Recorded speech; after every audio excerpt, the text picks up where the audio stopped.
Hello and welcome to Optimum Derby Live. My name is Martin Croce and I'm joined today, as usual, by Tom Heeley, MD of Optimum. Hi, Tom. How are you? Good, thank you, Martin. Good week. Yeah, good week. Thank you. Thanks for joining us today, folks. Today we're going to talk about an injury that affects all sorts of sportsmen in women, but today we're going to focus on the injury affecting a cricketer specifically, and specifically a cricket bowler. We're talking about stress fractures of the back, an injury prevalent in lots of bowlers, especially fast bowlers. And a couple of England's players at the minute that are taking part in the T20 World Cup over in the West Indies and the USA, Joffra Archer and Mark Wood, have both suffered from this in recent years and both taken a long while to come back from those injuries. So let's start at the beginning, Tom. Just explain to us what is a stress fracture of the back before we go any further. Yeah, so in your back, so from head all the way down to sort of pelvis and bum at the bottom, you've got different sort of sections of vertebra. You've got the cervical vertebra up at the top, so you've got 7 up in there. You've got your thoracic, which is where your ribs are. In the middle area, there's 12, and then you've got lumbar down at the bottom where you've got 5. And then that kind of disappears off into your sacrum where you've got a couple more as well. So that bottom section of 5 lumbar vertebrae is typically where you would see a stress fracture within most sports. It's common in that area, but cricket especially. And a stress fracture is where you have repeated micro traumas over a period of time. So rather than falling over, putting your hand out and breaking your arm, or getting knocked off your bike and landing and breaking your collarbone, these are repeated micro traumas. So the same action or the same movement happening many times in a relatively short space of time. And those bones colliding into each other over time will eventually wear down and create like a small fracture. It wouldn't be complete, but it would be some small fracture. Okay. And when you say many times, how many times? How many times? It differs between people. So it could happen within a spike. So you could have somebody returning back from, let's say, an ankle injury, a fast bowler, they get back into bowling, and realistically, you want to manage and monitor how much bowling that they're doing to reduce the impact of this potentially happening. So week 1, you might say 5 overs a day. Week 2, it might be 10 overs a day. Week 3, and just slowly build those numbers up. If you were to go straight in and bowl 20 overs in a day for a full week, the likelihood is those muscles around the area and also those bones haven't been exposed to that sort of training before for a period of time whilst you've been recovering from another injury like your ankle. And therefore you build up this chronic sort of load and stress. Okay. So we know mechanically what it is. What leads to it? What actions lead to it? What things do people do badly that exacerbate the chances of them getting one? Yeah, typically sort of obviously fast-paced bowlers. So you'll very rarely see this in sort of your spin bowlers. And the reason being is it's obviously a lot more force coming in. Obviously, it's a much quicker ball as well, but a lot more force with the run-up. So, and then when you plant that foot, whatever that foot is, if it's right arm bowler, you plant your left foot, plant that down hard. And as you then sort of like hit the ground hard, that force from the ground has then got to come all the way through. So it's got to come through your ankle, your knee, your hip, your lower back, and then eventually out through your arm with the ball. Problem being is that sometimes to create that extra sort of sling action, the bowlers will almost arch back quite a lot. And again, if right-handed, they'll almost arch back a little bit to the right-hand side and then come through. The problem being there is those lumbar vertebrae at the bottom don't have a lot of movement at all. So within them, there's not a lot of rotation just because of the bony makeup. And therefore, you won't get a lot of that. You just haven't mechanically got a lot of range in there to rotate. So there's not much give. There's just not much give, So the more you try to push that and haven't exposed yourself to that and almost harden the bones and also work through some strengthening stuff, then you put yourself at a little bit of a risk. So if the mechanics of a bowling action can lead to a stress fracture, how comes relatively so few people that bowl get stress fractures when in theory we're all going through the same sort of motions? I think a lot of it comes down to good training methods. So and again, sort of cricket's played sort of all year round now as well. So you haven't got those periods of no training for long stints where you might have 2, 3, 4 months off. Like going back historically, where you maybe have football through the winter and then cricket through the summer. Yeah. Especially if you're playing at a top level, that sort of season is almost all year round. So that load is now just what we call like how do we call it? I can't think what the word is now, but like a competent chronic load where you're able to sustain this chronic load now up here. It's the peaks and troughs that offset things. So a period of downtime and then spike it straight back up again. They're the issues, or that's where the issues tend to lie. Yeah, okay. As we said, England's cricketers Mark Wood, who's just appeared on the screen there, and Joffra Archer, they've both been through this and both been out through massive amounts of time with this. So I guess the key is recognising the signs early and doing something about it. Is that a fair comment? And what are those early signs? Yeah, for sure. I think the early signs for anybody really are persistent back pain that won't go away with rest. So you may rest for a week or two, go back, pick up a cricket ball and bowl again, and it comes back almost straight away. So that's a telltale sign. Typically, most back pain, if you've experienced some sort of back pain, you give it a few weeks. Generally speaking, it will settle on its own.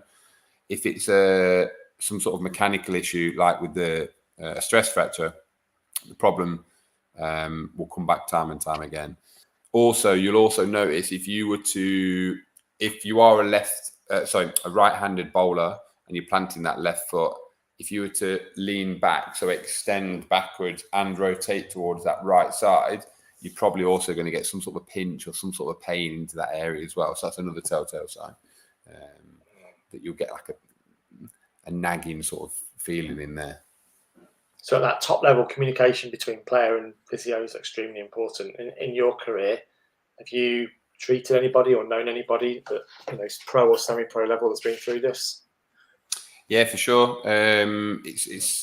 It's common, obviously, within cricket. So working at Derbyshire a few years ago, there was a couple of lads there who were struggling or had come off the back of a spell of having a pars fracture or a stress fracture, and we were managing their load and managing their volume of bowling, how much they were allowed to do week on week and how much that would increase by,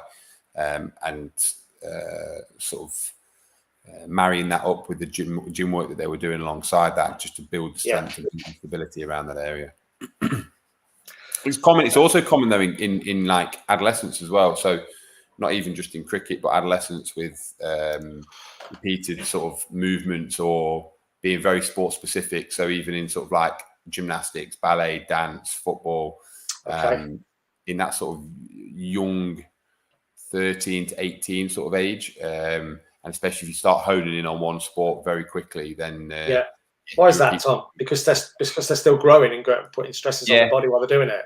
Yeah, and the bones are sometimes not as firm, so not as hard really. So it's still a little bit soft sometimes. So you can expose that to stress fracture much more quickly.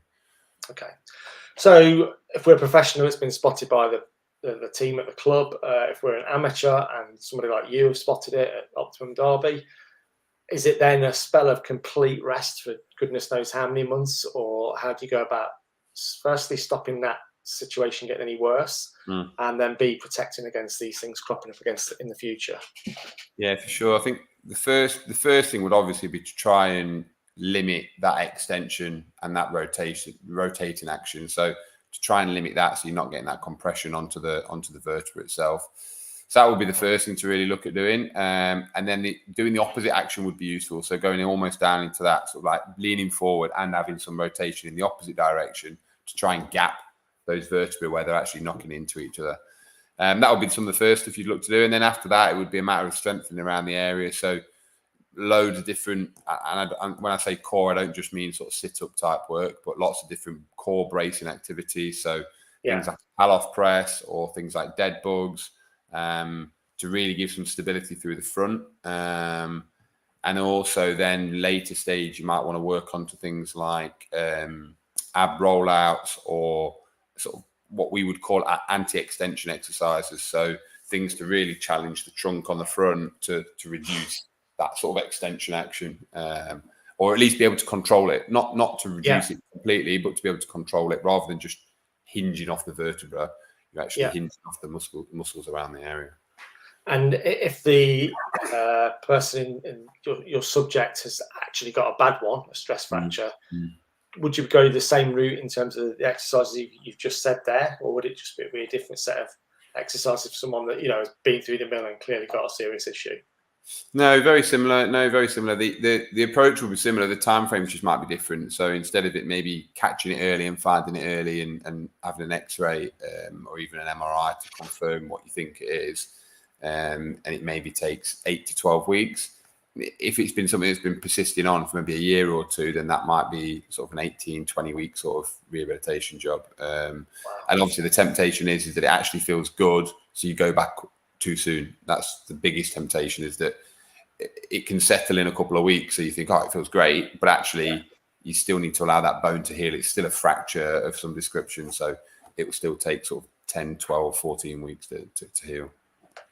And I guess that's when it helps to be under the watchful eye of somebody like yourself, because, especially amateur cricketers or sportsmen and women of any side want to get back as soon as possible, and it needs somebody like yourself to say, "Whoa, hang on a minute, yeah. 3 or 4 more weeks doing this." Yeah, and those 3 or 4 weeks can be super important. If you cut that short by 2, 3, 4 weeks, and then you go back straight into playing again, the risk of starting back at square one is great. You could end up back at square one again quite quickly. So it's vitally important to get that time to use that time wisely with your exercises to reduce the risk of it happening again.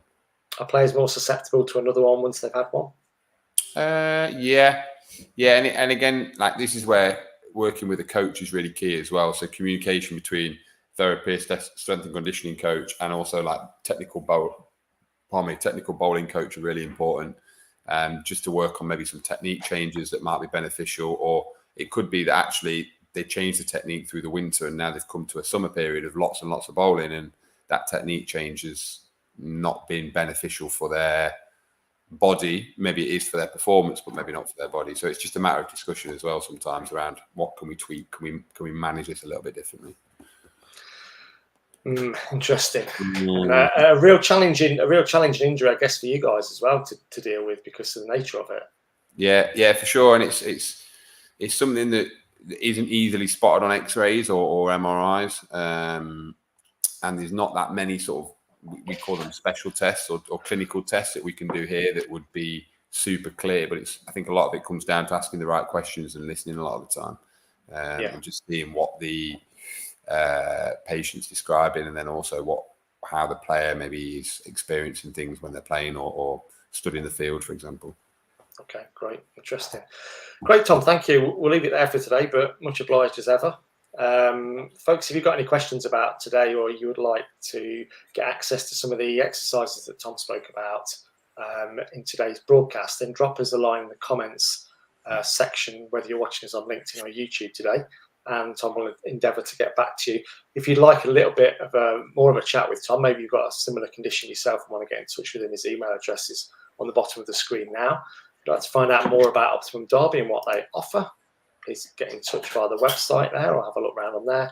And if you're watching us on YouTube today and you haven't subscribed, please do so. We've got a whole raft of videos on there explaining various common injuries that occur to sportsmen and sportswomen. We're back here on Optimum Derby Live very soon. For the meantime, thank you very much for joining us today. Tom, thank you once again, and thanks for watching us, folks. And join us here again on Optimum Derby Live very soon. Bye-bye.